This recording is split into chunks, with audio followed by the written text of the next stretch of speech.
Well, happy Tuesday, good people. Back for more. We are picking up where we left off yesterday, and for those who are new to my channel, I am I'm doing a scene using Rough Animator, and on my channel I do tutorials to explain how I do what I do.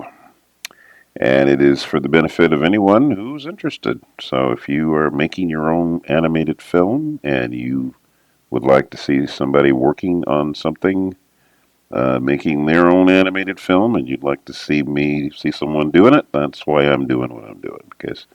And I'm also doing this in real time. And the reason why I'm doing it in real time is because I want to make it as easy as possible for you to see what I'm doing as I'm doing it, so that it makes sense to you.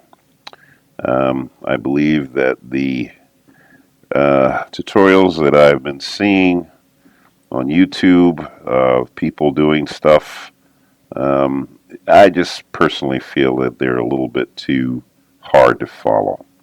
That's just my own personal thing.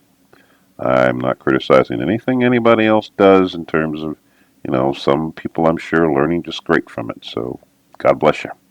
I'm just saying that I would prefer if somebody was teaching me, I would rather than having to be able to decipher what they're doing by slowing it down and playing it back, I'd rather have someone teach me in real time. So I am doing what I would like done for me. And I'm going to assume that there are others that probably feel the same way I do. So there you go. All right, at this point I am coloring one of my characters here. This is Jason, and I'm using Rough Animator, as I mentioned before. That's the program that I'm using. Rough Animator is a very inexpensive program. Um, you can get it. The desktop version of Rough Animator is $10, and it works on both Mac or Windows platforms. So um, there you go, and you can buy it outright. Do not have to pay a subscription fee, which is also a nice thing because let's face it, who wants to have to keep paying for something? We're all trying to save money these days, and anything we can do that will facilitate that process, we want to do that. Right? Right. So there you go. I am the program, the way I'm using it here, it has all sorts of little fun things on it. Like it allows you to put a line or a color in either in front or in behind something. So that's kind of what's going on here. I'm using the um, in front of function, which is down here on the bottom left. I can shift the line from being in front of or behind, and the reason being is that sometimes I'm drawing a line or a color underneath something or on top of it. If I'm drawing underneath it, then obviously I shift it to draws behind. If I draw on top, then I shift it to in front. So like here with the shoe, oops, where is it? Oh, what happened to that there?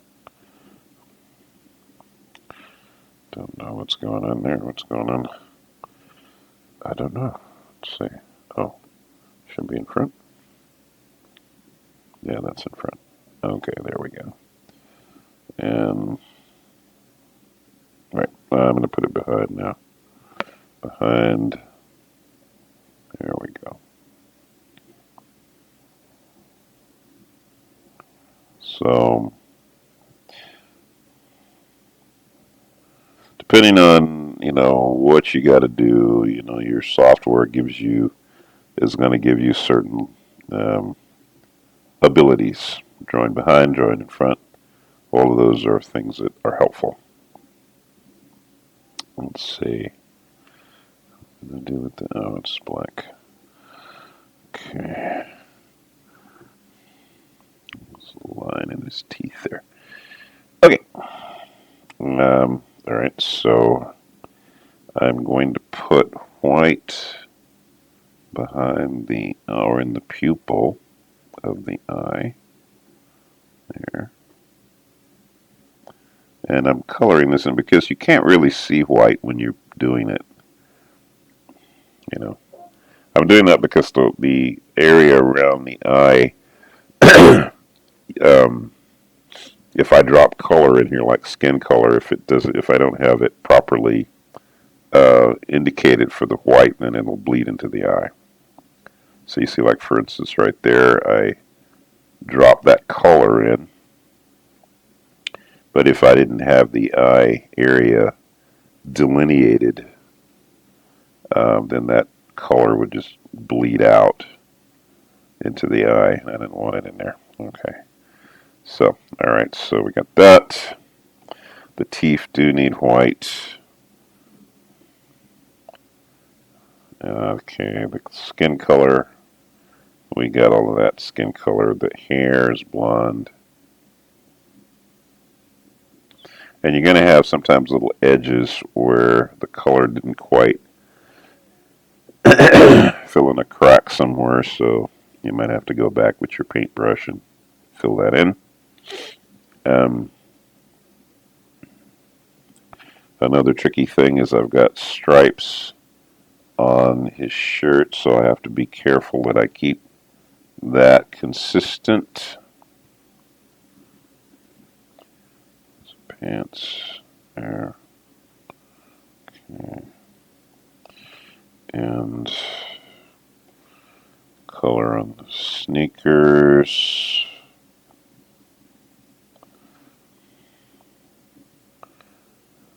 Okay. All right.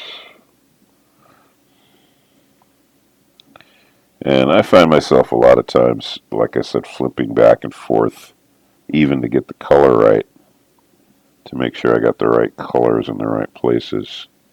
So it looks like I do. Yeah.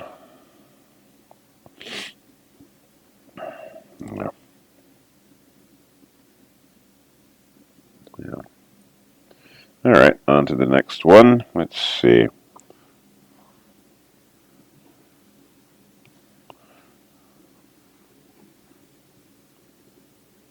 Oops. We need black.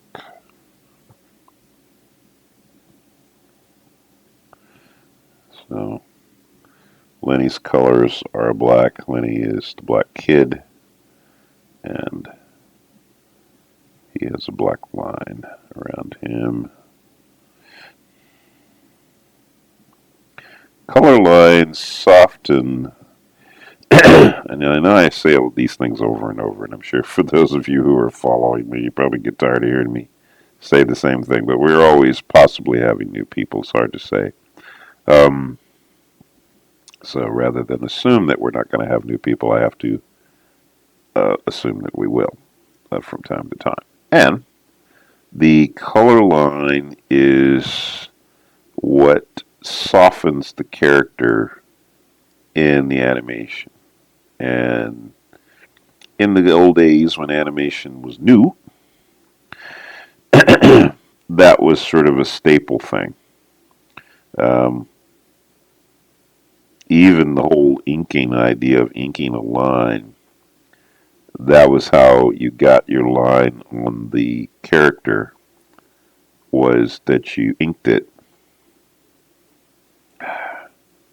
onto the cells. In the old days, they used acetate cells, plastic sheets, if you would, of acetate, clear acetate, which the characters were painted on.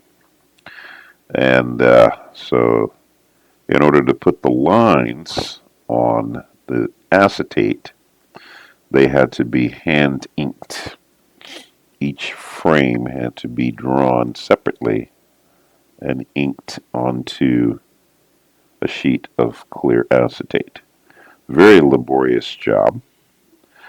And companies like Disney were very interested in how the cells or the drawings on acetate looked.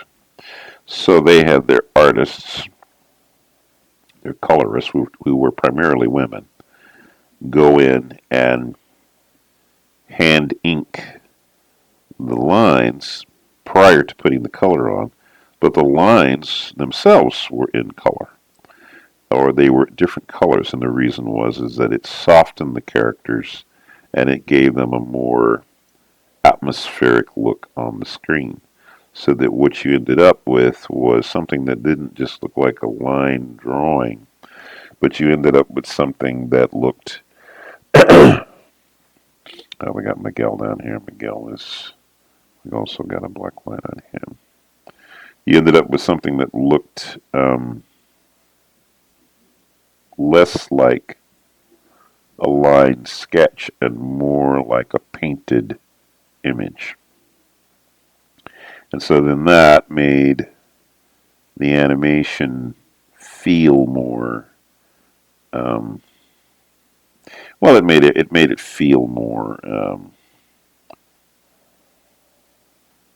It gave an atmosphere to the finished product. Okay, took it out of being bland and boring. Let's see here. Okay.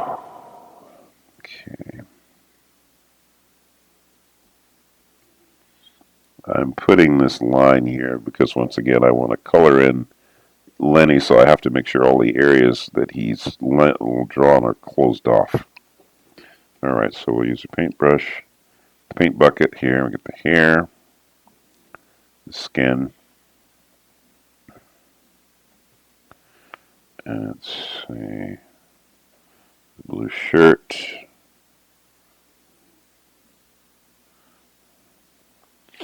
lips, white in his mouth where the teeth would be, pants are purple color,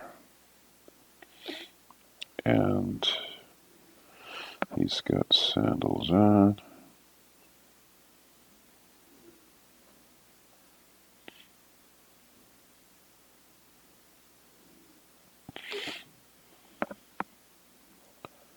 Oops. To make sure that's paint behind. Okay. It's not color. Okay. Check. Flip back and forth. Yes, that's the right color. Okay, let's see. Alright, so everybody's getting close now, so now we've got to be careful where the lines go. Let's see. So there's Jason there.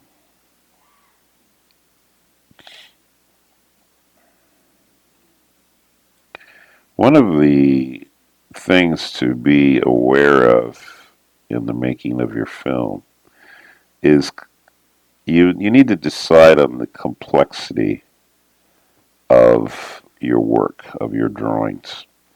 How complex do you want your drawings to be?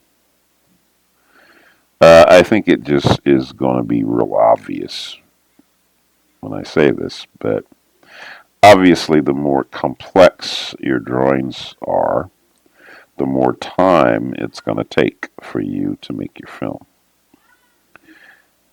So I guess as a professional in the business, I would say to you or anyone who's making their own film, think about that when you're making your film. How much time do you want to spend?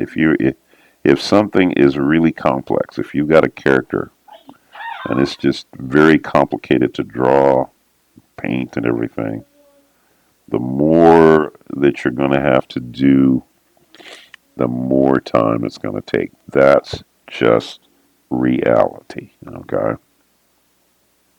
So be aware of that and design your film accordingly. Um, I don't personally think that. I mean, I know myself when I first got into this business doing animation. I'll be honest with you. I love complexity in everything. I think the more detail, the more work you could. I'm not afraid of it. Okay, but I've sort of had to learn the hard way that over time I realized that if I was going to finish anything, that realistically I was going to have to minimize the work if I wanted to get something done. And that was that was a bit of a shock to me, I guess you could say. I didn't like the idea of having to think about that, but as I look back now, I realize that yeah, things look good when you can take more time to do them, but they're just going to take longer. One of my mentors in the business was an animator who you all have maybe heard of, Richard Williams. And Richard Williams was the animation director on Who Framed Roger Rabbit. A fantastically, beautifully done, in my opinion, film. And it's not a completely animated film, it's a combination of animation and live action. And I'm sure most of you have not only heard it, but you've seen it, I'm sure. And Richard he's like me, or maybe I'm more like him, of the belief that uh, you put in the work. You do what's necessary. You work hard. If it means you've got to work on the weekends, you do what you got to do if you want your work to look good. And Richard was never afraid of work. What a work ethic. The guy just was my hero, one of my heroes in the business. And so, I admired him for the effort that he would put into his animation and to everything he did, really. Um, but it cost him. Okay, and he had his own project, and I'm sure you've heard of this as well. He had this project that he was doing called The Thief and the Cobbler. And The Thief and the Cobbler is a miraculously, ornately done film, which sadly he never actually completely finished the way he liked. And it's his own fault. I'm not one to blame the guy, okay? I'm not one to, throw rocks. I loved Richard Williams. I thought, the guy's freaking amazing, okay? But I think in this particular case, he was his own worst enemy because, he didn't finish his film, but he didn't finish his film for two reasons. One, because he's a real perfectionist, in the almost the very truest sense of the word, a perfectionist. And two, he had the most complicated production film imaginable. What he was trying to make was, it was very, very complicated. So, yeah. So I think that he would have finished his film. I think there was a chance he could have finished his film had he been a little bit more reasonable about what he was trying to accomplish, and the way that he approached it. So anyway, um, that's to say that keep in mind when you're making your film that you're not biting off more than you can chew. if you want the film to be done in your lifetime, then you might want to design something that you can do. Now, of course, now you live in an age, and we got stuff now that didn't have even just a few years back. The whole AI thing, for instance, is a another layer. And I'm not a big fan. Well, let me put it like this. I'm saying I'm not a big fan of AI. I think AI is a tool, just like everything else is. People have their own take on AI. I haven't really used it very much. I have Chat GPT. I've used a few platforms. I think I played with Midjourney for a minute, created some images. I think it's a tremendous thing, AI. I do. I actually am quite amazed by it. But I'm realistic about it. To me, it is just it's technology. This is what we do. We are very good at creating conveniences for ourselves, and that's what AI is. But it's a tool. That's how I see it anyway. And so as a result of that, I think if we use it properly, I think it can be a really, really helpful tool. And I think we can do some really awesome things with it. But I bring it up because for animation's sake, AI could be spectacularly a great tool, primarily because since animation is so labor intensive, AI is the perfect thing for animators in that scenario. So, from that standpoint, I look at it like, hey, if anything, we need something like AI as animation people to simplify our work. Why not? You know, why not make things easier for us? Seems like the perfect thing to me. So anyway, but so with that said, then I would say that something complex, for instance, there's an alleviation of work as a result of the complexity of your drawing that AI could probably handle. And so from that standpoint, um, that can be a good thing for for us, creative people. He's got blue pants, so that would be that color here and there, and gray on the shoes, I think, right? Let's see. Yeah. Time-wise, we're at 23 minutes. Okay, we better come out of that then. Let's see. All right, bring it down. And there you go. Well, what did we get? 2 drawings there? Or just one? I think we just painted 1 drawing, I think, yeah. There we go. Well, we're getting there. We still got, looks like 4, 8. Looks like we still got 10 drawings. Didn't we have 10 drawings the other day? I can't remember now. Anyways, we're getting pretty close to the end of this scene. I think my next scene will not have all the characters in the same scene, or on the same layer. That is, I'm going to try to avoid that. All right, good people, have a beautiful day. I will see you all tomorrow. Don't forget once again to thank the Lord for your talents and gifts. Um, we're blessed. Each of us is blessed with something very unique. Never see yourself as not as good as someone else. Never feel you have to be like someone else. Just be yourself. Be who you are. God's given you a very specific skill. So thank Him for it. Don't let the day go by without giving God praise and thanks.